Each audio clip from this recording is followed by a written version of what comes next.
One thing I find so funny about the Orthodox, they can't define an ecumenical council. Definitely, they reject woman headship, but they accept the second, which came years after the true council of Hyria in 754 AD. The woman blinded her son. There's a lot of stuff being thrown into the mix there, David. The Council of Hera condemned the use of images in the church, and so there was a huge iconoclast controversy that did away with icons. And so when they say that icons are part of the churches, it goes back to the apostles. That's simply not the case. There was a lot of controversy, a lot of blood was shed over this. And some of them would say, those who affirm the icons would say, well, the iconoclasts were influenced by the Muslims. The Muslims were against images and so forth. But that's not their arguments. Their arguments was it violated Holy Scripture, that you're not to worship images or icons or pictures. Now they changed it to veneration, so they try to play the semantic game by saying, no, it's not really worship, it's veneration. Now when he says about the woman blinding her son, the last empress of the East was Irene. And it's funny because Irene, David, means peace in Greek. Irene. And Irene. What was that? How was she the last empress? I don't know. He's just yapping. He's just yapping. Yes. Like, I like how he's like, so they did it. This iconoclastic council did away with iconography. So when they say it went back to the apostles, that's not true. Mm-hmm. Like what? Like how could they do away with it if it wasn't? This is an excellent point here. Since David Wood only knows the friend-enemy distinction, David, if you're an iconoclast, you're siding with the Muslims. Yes. If you're an iconoclast, David, look, I'm gonna make this big. David Wood, if you side with the Muslims on iconoclasm, this is an issue, right? The Muslims are iconoclasts. We're not. You need to become Orthodox, so you're not siding with the Dawagandists. You don't want to support jihad, do you? Yeah, the other point there is that no, the iconoclasts were not arguing that at all, because the iconoclasts all accepted the veneration of the cross, the veneration of the gospel book, right? And the veneration of the altar. So they did not oppose the veneration of anything. The question was, are icons, portrait icons, worthy of the same veneration as those other things?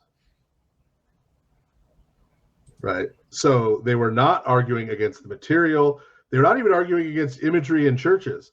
Iconoclast churches they didn't just whitewash the walls. They had these big murals of paradise, of like nature scenes, like trees and animals and stuff.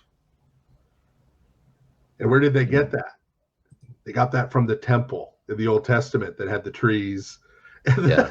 Right. Carryover, yes. So they were not against imagery even per se, right? It was a very particular question, right? Of do we venerate these particular images in the same way that we venerate these other particular things? Right. Is the one who pushed the Second Council of Nicaea in 787 AD. And this woman actually had her son, Constantine VI, I believe, she had her son's eyes gouged out because he wanted to take the throne. She was the only female empress that they had. And so because he wanted to take over the throne, not only did she imprison her son, but she had his eyes gouged out. And this is the woman that oversaw the Second Council of Nicaea, which is the last of the ecumenical councils and called for veneration of icons and so on. So yeah, that's a very controversial issue. And the main church father that pushed for this idea of icon veneration is John of Damascus. And he's considered the last of the church fathers. And his arguments are really not persuasive. I mean, in many ways, he did not. And here's this related to us right now, David. John of Damascus was nobody of the Muslims. I mean, he had no idea that we should just be nice to Muslims and join forces with them. He clearly denounced them, denounced the Quran and so forth. But to justify icon veneration, unfortunately, he went on to talk about the incarnation blesses matter, and therefore, because the God became flesh, God entered into the material world, and therefore it's okay to venerate material objects. That's a non sequitur. That doesn't even follow logically. But anyway, just putting it out there. But anyway. Yeah, but anyway. We'll blow past that nonsense. Anyway. We'll move on. No friend of Islam, including on the Muslim teaching of iconoclasm. Lord of mercy.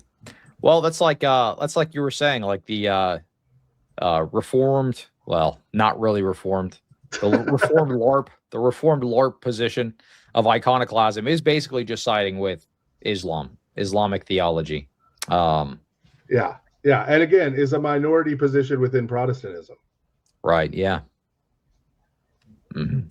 There's a lot of Baptist grandmas out there with their pictures of Jesus. Yeah. And I bet some of them kiss him sometimes too. Mm-hmm. Yeah. Do you kiss your cross? I mean, you kiss a picture of your loved one that passed away. I mean, these are things to think about. You salute the flag. I mean, what are you doing? Yeah, I think there's a lot of different examples that could show the concept of veneration, but I just don't want to hear it, I guess. Yeah. I mean, I heard that that came up the other day, and I did a quick follow up saying, wait, what does that have to do with the incarnation? But yeah, that doesn't sound very impressive there from John of Damascus, even though he was pretty good at this. He was pretty good dealing with Islam there. Which again makes the point. See, David, you're siding with Islam. David, you're supporting jihadis. You just said he was good. Like, I don't understand why they can't see the anti-Gnostic point. Right. That St. John is making. Like, this is very basic anti-Gnosticism, right? The incarnation, Christ becomes material. The material is not evil. Right? The material and spiritual are not opposed to each other. This is like basic distinguishing Christianity from Gnosticism. Right. So Empress Irene, yeah. So a lot of Roman emperors, including Christian ones, did bad things. Very few of them are saints. Right? How many kings in the Old Testament of Israel are good kings? It's about the same percentage, right, as good godly emperors, right? And there are a lot of heretical emperors and emperors who weren't necessarily heretical but who did bad things, right?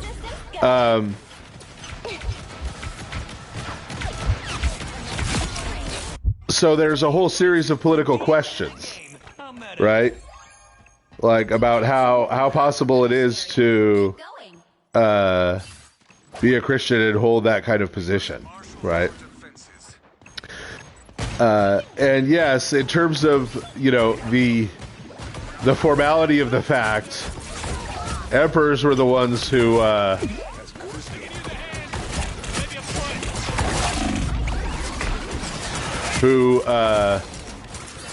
called councils, who gathered councils, who called all the bishops together. And there was a very practical reason for that, that people really don't seem to fathom. So getting bishops from all over the world in the ancient world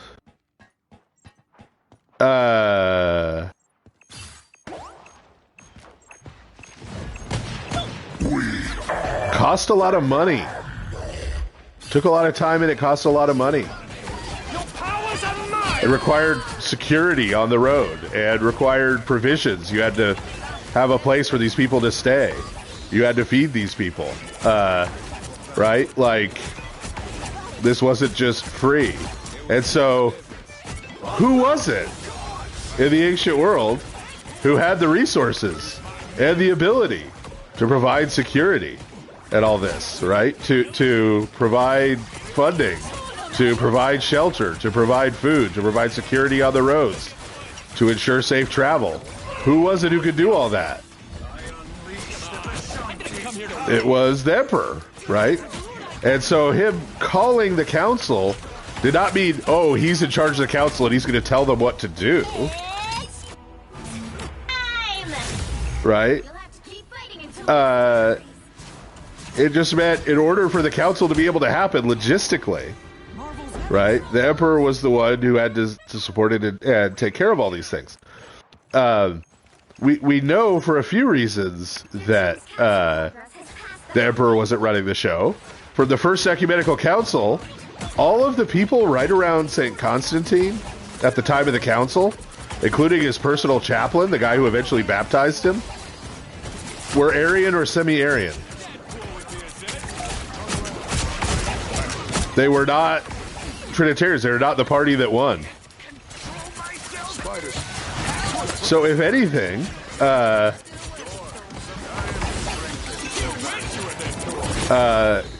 St. Constantine's sympathies at the beginning of the council would have been with the Arian or semi-Arian cause. Right? Secondly, at the First Ecumenical Council, at the First Ecumenical Council, the bishops who were going there, many of them were literally disfigured. They were missing ears and noses and limbs. They had literally been tortured for the faith, right? Under persecution, and had held out and had not recanted Christ under torture, right? And you think St. Constantine was going to get them in a room and, as the Roman emperor, tell them to change their theology and they were just going to roll over, right? That dog don't hunt. That doesn't make any sense, right? Such bad things were also the ones who funded and caused councils. They also did things like funding the building of churches and cathedrals. You're about to find out. Right? They did good things and bad things. They were Christians who were very powerful people. See Christian kings of Europe. See Christian czars. See presidents of the United States who were professed Christians, who did good things and precious, you know. Guess what? This emperor or empress called this council and they were a sinner. You don't say. Guess that makes me un-Deadpool. Right? The person who donated the money to build this church, the person who donated all this money to this ministry that evangelized all these people, was a sinner. You don't say. I've got enough missionaries already. Sure. Control seized. So, yeah, so that's my whole thing. It's like, okay, she had her son blinded. St. Constantine had one of his sons killed based on false information he received. So, that King David guy, he committed murder to cover up having impregnated another man's wife. I don't know if you know about that. Guess we can't use the Book of Psalms anymore.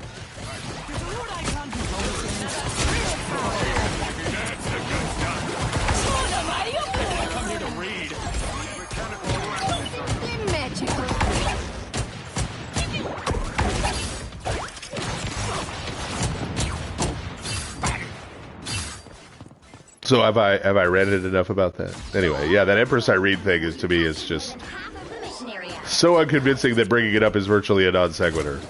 This is like you saw that other Paul debate with Alex Soren, and other Paul said that the worship, or no, what did he say? The honor could pass to a demon through an icon, but not to Christ.